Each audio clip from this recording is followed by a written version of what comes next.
Hi. I took a break of videos for like 2 days. It's just, I don't know, kind of depressing. Don't always want to go rehash it all. And, you know, kind of rather just forget it sometimes. But I do have my list of the downward spiral.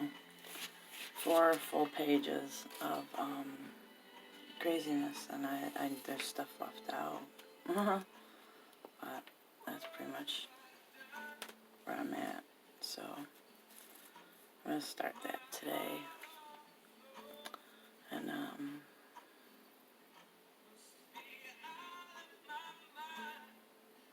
first,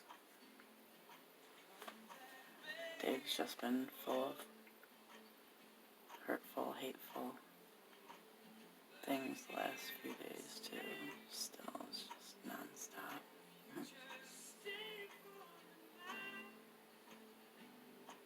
Still don't know why.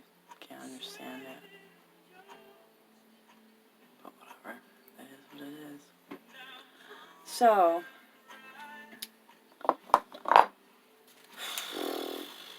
let's just say that today is December 2nd. We just had like an icy, snowy, sleety storm last night, and it's still going. Nasty weather. Freezing. It's definitely freezing. I even have the heat up a little bit, like 68, and I'm still freezing. Oh well. So, the start of the downward spiral. I already touched base a little bit on the first video, downward spiral 1, with the breakup, the car problems. Pretty much my National Grid power and gas company and my insurance company canceled me on the same day. That was a great day, let me tell you. Yeah, awesome. So,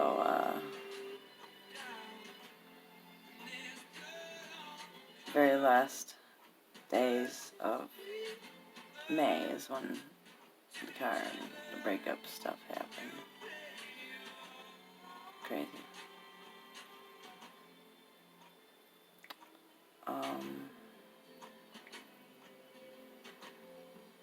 6/4. So June 4th, I got a visit from Susie and Jimmy. Now, Susie and Jimmy were like my closest friends for,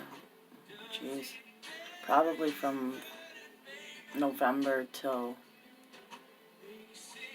June. Like, we were, as Susie used to call me, every day.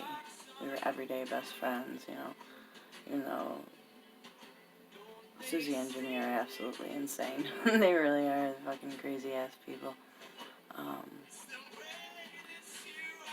Jimmy is a white thug, you know, he's a badass. Completely loose cannon. Explosive temper. Douchebag asshole. Not even a douchebag, he's just a fucking asshole. He's like a psychotic fucking asshole. But I knew him longer than I knew Susie. I knew him longer than Susie knew him. And,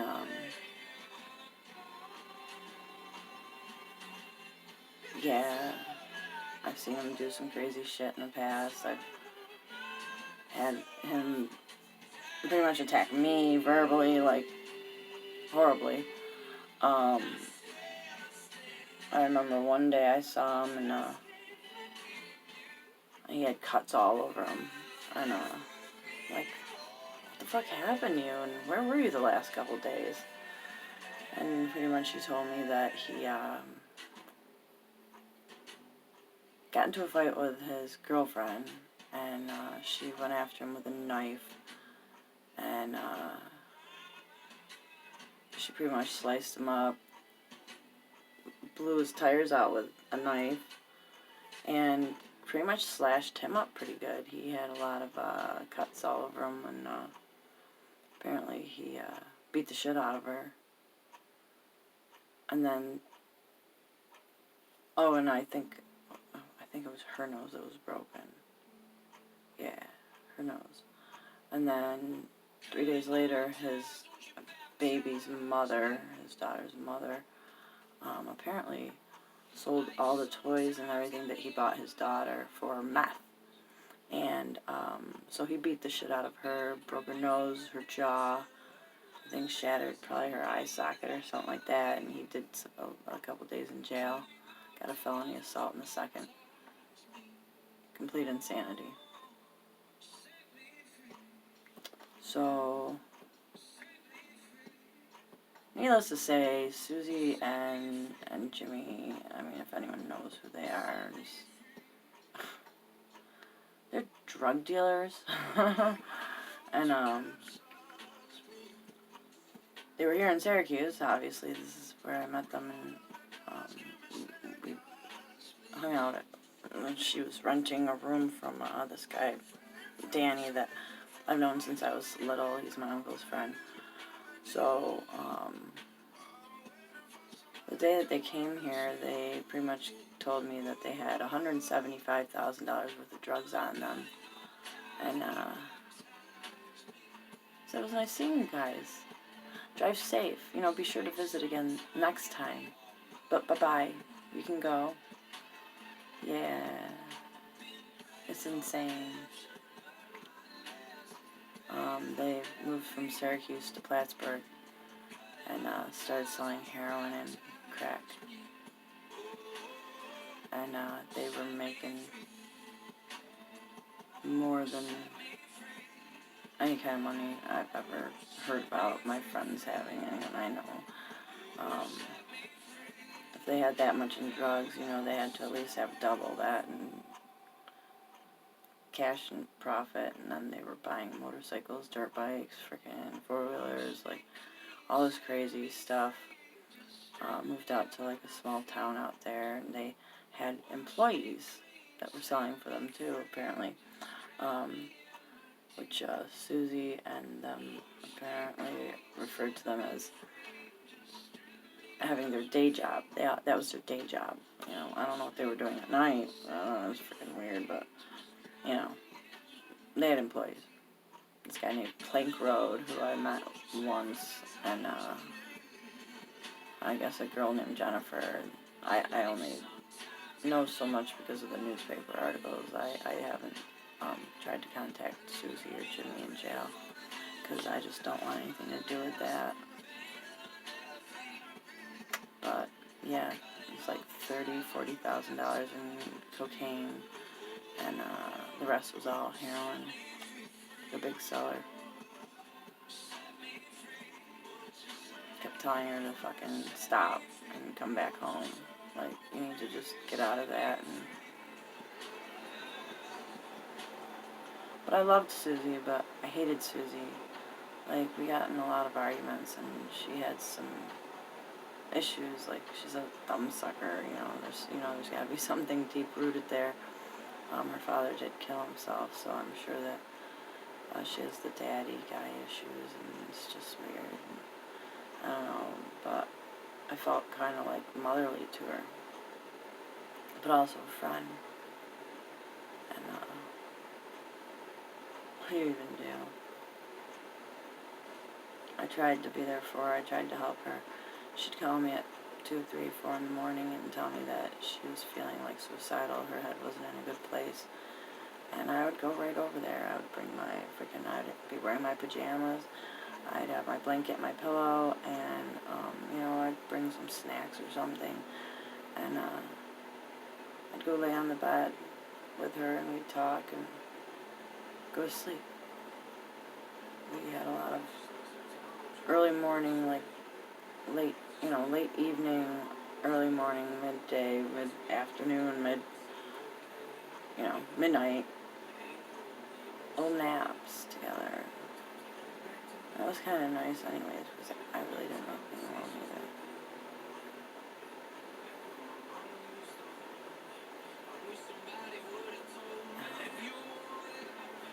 So yeah, they visited with $170,000 worth of drugs that day. It's insane. So after that, that was June 4th. On June 5th, now mind you, a lot of these stories have to do with people that I met through Susie. Susie knew some really fucked up people and put me in some fucked up situations, and I saw some fucked up shit, heard some fucked up shit. I was a part of some fucked up shit, like it was crazy shit. So I met this guy JR through her. He's like a Puerto Rican dude. He always seemed really nice, but apparently he got into Molly really bad, and like, yeah. They came here and they were trying to find Molly that they could buy, and as the conversations went on, I was hearing them talking about they were pretty much planning on jumping somebody or like doing some crazy shit to get the Molly, because they had no money other than $150 in counterfeit bills that they lost in my house or somewhere. So I asked them if they could give me a ride to the store. So they give me a ride to the store, come back, and he's like, oh, really?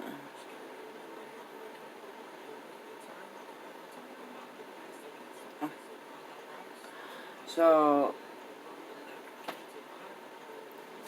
on the way to the store, JR said earlier that they had driven down to the dead end, and he got out at the dead end and took his pants off.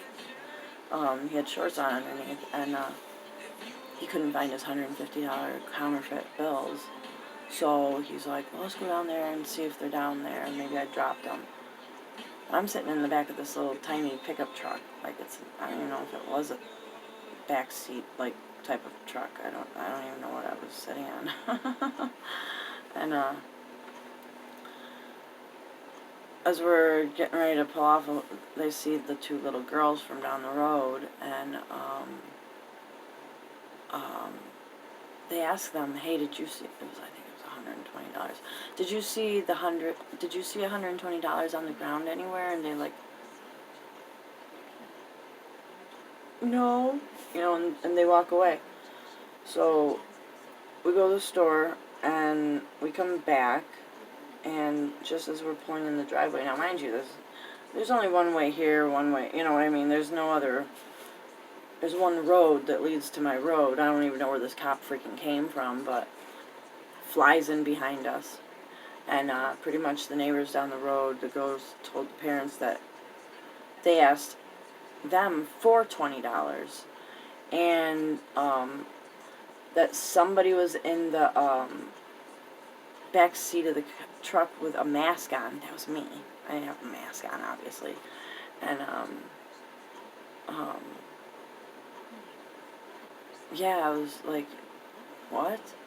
So trying to talk to the cop, and the cop, it's like, I'm like, I've lived here for 25 years. Everybody on the street knows me. They're like, oh yeah, I know they do. They told me. And I'm like, what does that mean? 25 years I've owned my house. I've never done anything wrong on the street. What the fuck could you be talking about? Anyways, so again, the conversation goes on again, and I say something similar like that. Like, I've been here for 25 years. What are you talking about? Oh, I know. And at that point, I was like, you know what? Fuck this. I'm going inside. I want no part of this conversation anymore. So I go in, and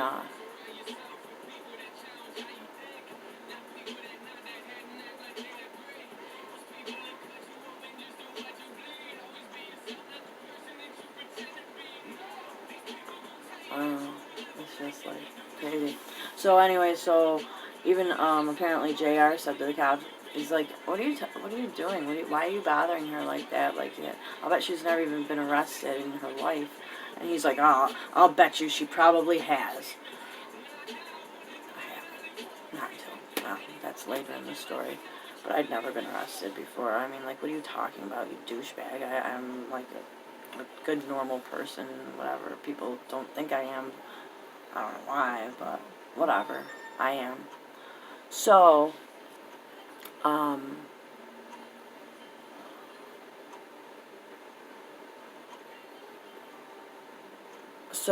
okay, so, needless to say, the cops leave. But the one guy that was with JR, I didn't realize he was running from parole. He robbed 3 banks, and so he gave a fake name to the cops, and they couldn't find anything on the name.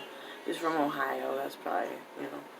So that's crazy, right? I mean, like, why do you come to me? So I pretty much screamed and told them to get the fuck off my property, leave. They didn't want to because they're like, we're probably gonna get pulled over, blah blah. Loud muffler, and I'm like, well, you can't stay here. So eventually they did leave.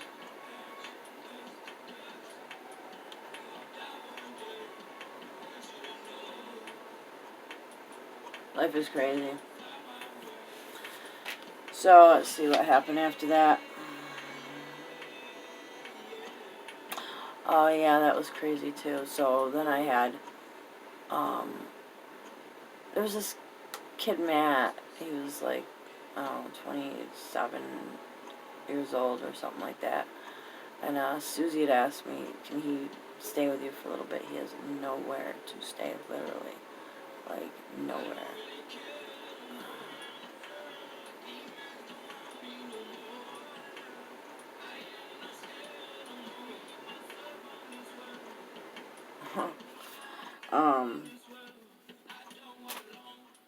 It's just craziness.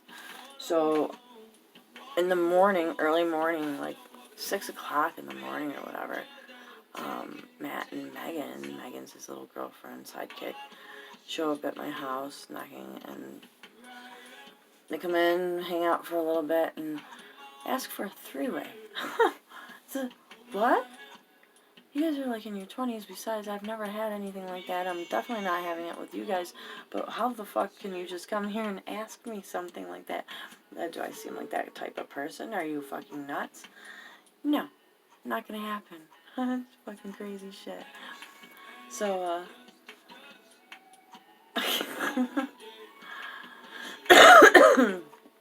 just crazy. So needless to say, that didn't happen. On the 6th, that same date, but at night, I'm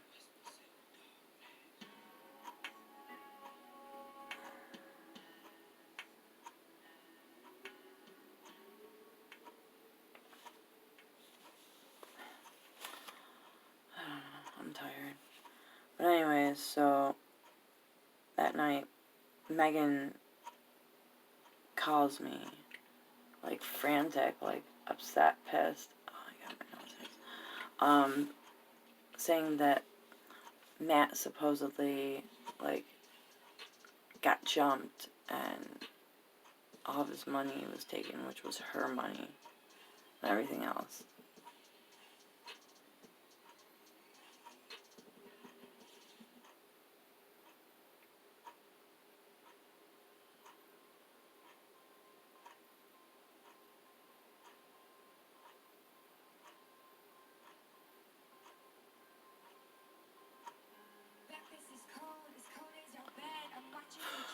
I'm watching this video.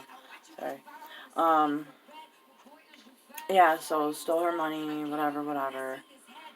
Earlier in the night, I had called him, and he had said he was out eating food and doing all this other stuff, and like, I'm like thinking like, oh, really enjoying Megan's money, huh? And then she says that he took it and everything else he took, and made up some story. So she's all upset, she's crying, and I'm just like, Megan, he's a piece of shit. Sorry. I mean, like, you've been letting him rob you every month for months that you've had that money.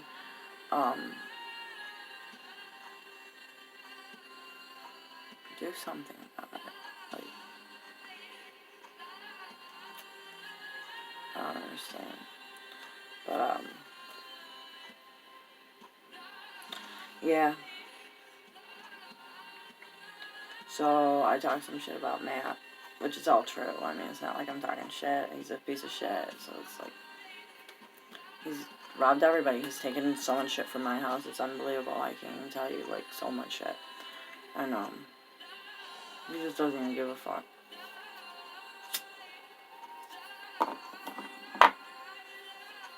Next morning, like, what was it?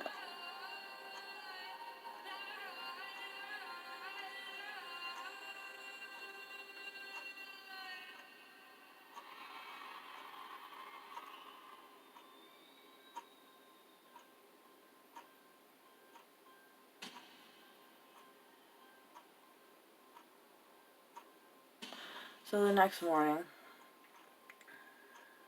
like 6 o'clock in the morning, Matt and Megan come in my house, and I didn't lock the door the night before. I must have just fallen asleep. They just come busting in my house and into my bedroom where I'm sleeping, laying down in my bed, to bitch me out about talking shit about Matt. And it's like they're a little team, like, and I'm just like, that's not the way it went. I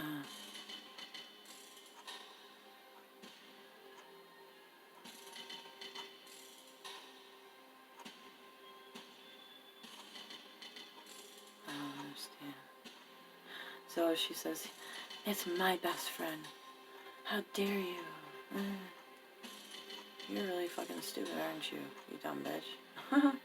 Alright, both of you get the fuck out of my house. Yeah.